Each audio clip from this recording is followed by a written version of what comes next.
Guys, it's a good day.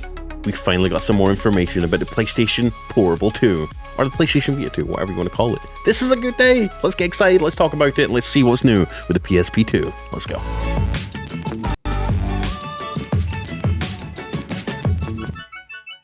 Before we get into all the good details though, I just want to thank all our members here on the left hand side who support every video, every live stream. Support this channel. If you want to support me and help keep me bringing tidbits and news and gaming news and reviews and information and videos and tech news, all that sort of stuff, consider clicking join down below and getting your name in every video. You'll be supporting me. I need it more than ever right now. But if not, if you don't want to or can't, consider clicking like or subscribe and clicking the bell icon anyway. Anyways, let's get into the news. So this comes from the shortcut, PSP 2 price, expected release date, and everything you need to know from my good friend Matt Swider. So Sony's PSP 2 handheld could launch in 2025, according to the latest rumors. And there's some juicy little rumors that we want to talk about here in this video. So let's get into it. So obviously that's not the PSP 2. And obviously this isn't the official PSP 2. Although, I mean, it would be a little bit bored if it looked like this, right? Or even perhaps like this. I mean, I do love the PSP Slim. I mean, the little slidey PSP, that was sick. I would want to have one of those one day. I never got a chance to buy one back in the day. But let's get into the news about the new PSP. So no one knows what the PSP 2 will look like. So here's an illustration of what PlayStation Portal would look like in 2024. Well, we know what the PlayStation Portal is. It's a streaming device by PlayStation. It is not what we asked for, a game streaming device. Standalone game streaming device. Sorry, why would you do us dirty like that? That isn't what we wanted. PlayStation heard us apparently, and they're working on an official gaming handheld, and there could be a couple of ways that you do this. Also, Xbox is supposedly working on one too. Gaming handhelds obviously are all the rage right now. The Steam Deck is just on fire. I mean, shoot, we're able to play a lot of PlayStation exclusive games on Steam Deck and PC, thanks to Sony. So, who needs a PlayStation Portal 2 when you have a Steam Deck? But those that do, there's a lot of options and there's a lot of news regarding that. So, PSP 2 handheld is reportedly in development. So it's official now, according to the shortcut. It's a handheld that will play games natively, not just remote play. Obviously, that's what we've all been wanting. PlayStation Portable 2 specs include an AMD APU at its core, so very much like the Steam Deck. This thing can run full-fledged AAA PC games, essentially. It can emulate games, it can emulate Nintendo Switch. Don't tell anyone. It can emulate PSP, PS Vita, it can emulate Nintendo 64, PlayStation 1, PlayStation 2, even in some cases PlayStation 3. It's very hard, but you can do some games with this. It's just like a jack of all trades. I love the Steam Deck. I recommend you get one if you don't have one. But yeah, back onto it. So this thing's going to be very powerful, and I'm thinking if they are working on this PlayStation Portable 2, it's going to be a next-gen APU, so it's going to hopefully run potentially PS4 games or PS5 games.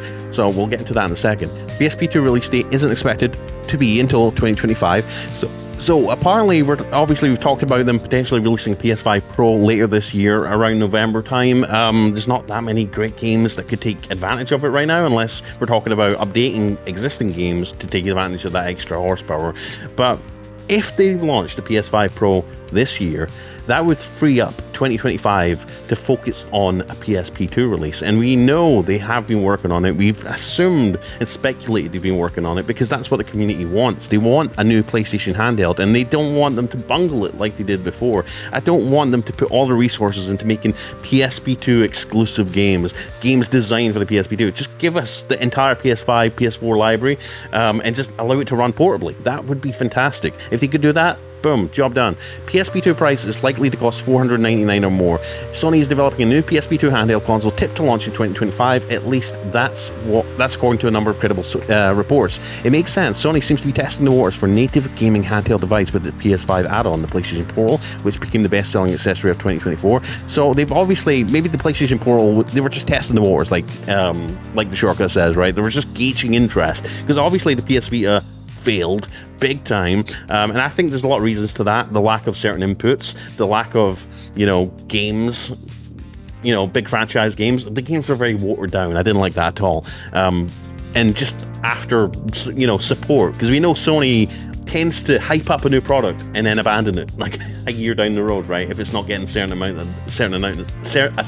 of sale numbers.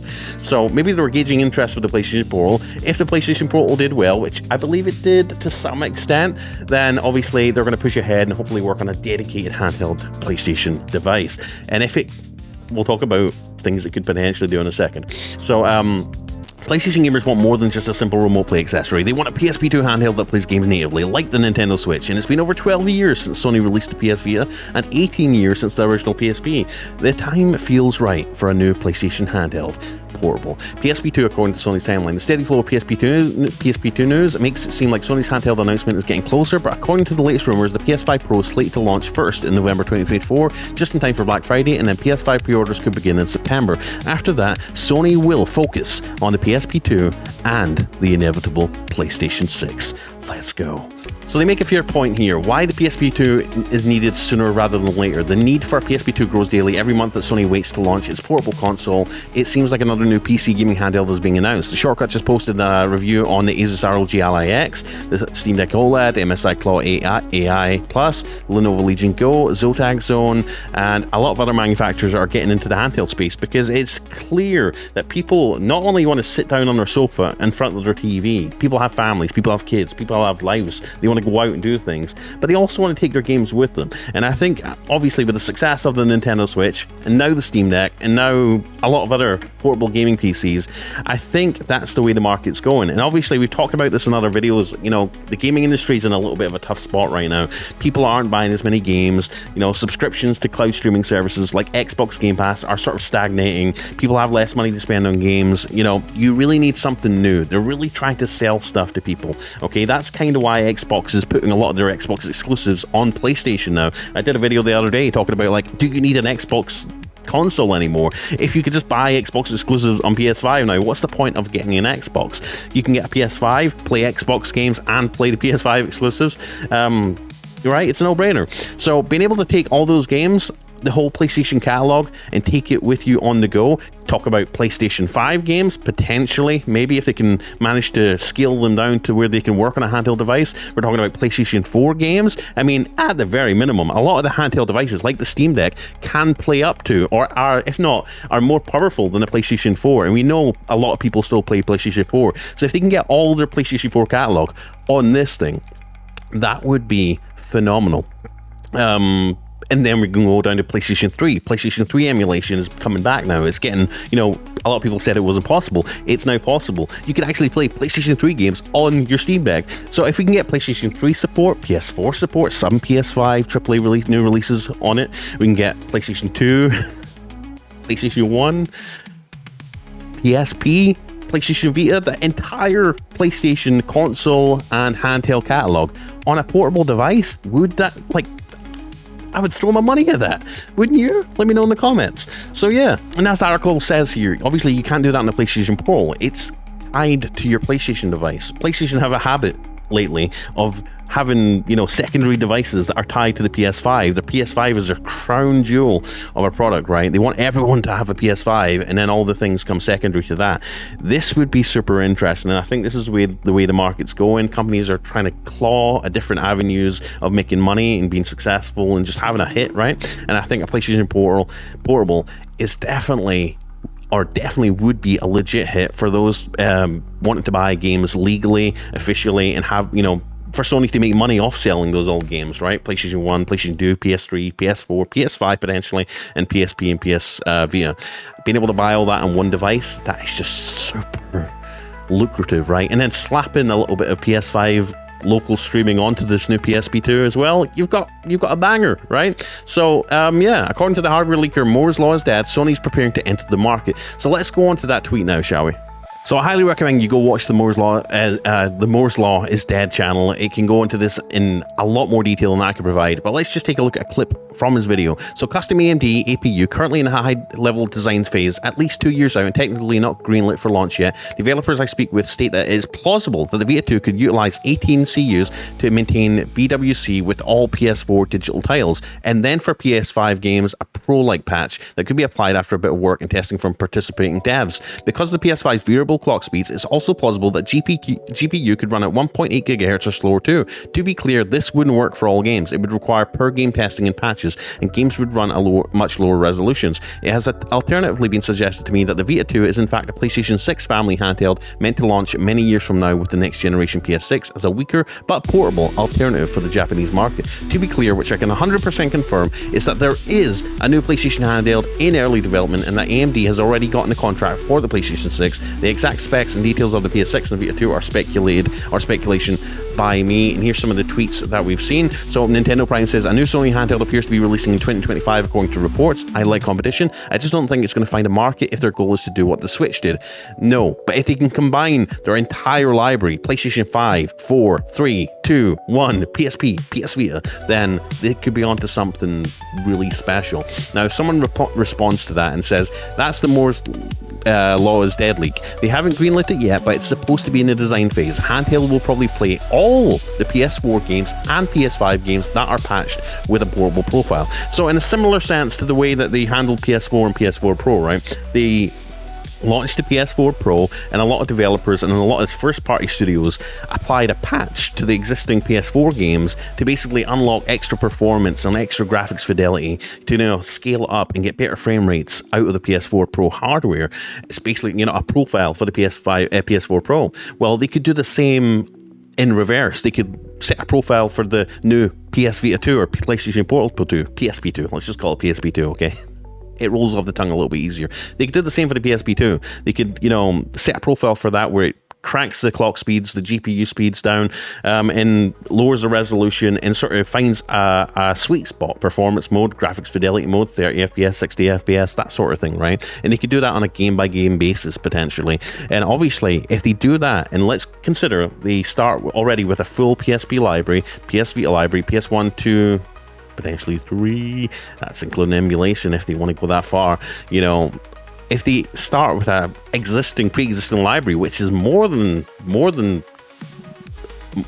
able to do that with the current hardware out there. They are already doing that. You're able to buy, you know, PS2, PS1 games on newer PlayStation consoles anyway, so it wouldn't be that much of a stretch to do that. But as far as like AAA brand new releases, if they could do game by game basis patches, if developers can do patches for the PSP 2, that would be a big deal. That would put it up, you know, on level with the PlayStation, with the Steam Deck, right? Instead of, I mean, granted, the Steam Deck is basically unlocked to allow you to do whatever you want, emulation, brand new third-party releases, day one on Steam.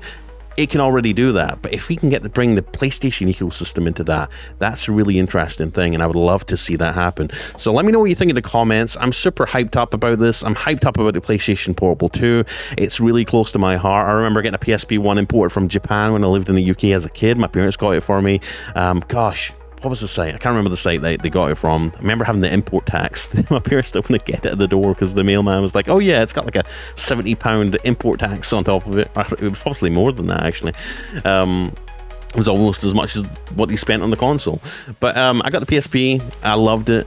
It blew my mind playing SOCOM 14 Bravo in bed at night under the covers on school nights, you know, playing in clans, online multiplayer. It was awesome. A bunch of games, Ridge Racer, just seeing the graphics fidelity you can get, a console-like experience and a portable form factor, it's never really left me. I've just loved it ever since I had my PSP. Even before console-like quality was available in handhelds, I loved the Game Boy. So yeah, it's a special place in my heart. I love the PlayStation Vita. I was unhappy with the PS Vita.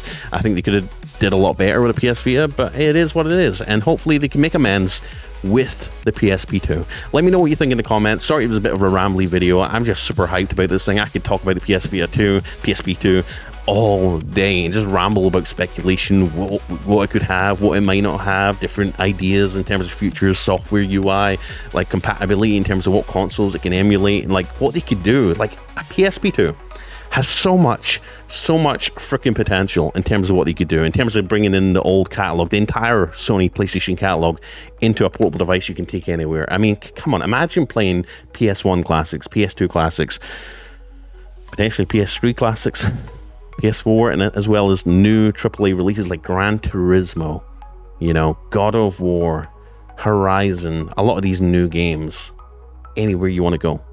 not relying on cloud streaming, just being able to just pick this up, go on the bus, play offline games anywhere. It would be amazing, and it's a future that I'm completely on board with. Let me know what you think in the comments, guys. I love you, I appreciate you. I'm Blaze2K. If you love handheld gaming, love news, love tech, love speculation, all that sort of stuff, consider dropping a like, dropping a subscribe, clicking the bell icon, and if you want to support that a little bit more and help me keep doing this and help support, because I really need it more than ever right now, consider clicking join. Don't feel like you have to. If you don't want to, that's okay too. Just click like. But if you do become a member, your name will come on the list here on every video and every live stream, and obviously I'll hope to do more and do better quality videos and all that sort of stuff the more members we get, because you guys are the best and I love you. Anyways, have a great week. I love you. Stay safe out there, and get hyped up for the PSP 2 and get crazy in the comment section and let me know what you're excited about. All right, take care. I'm Blaze. Bye.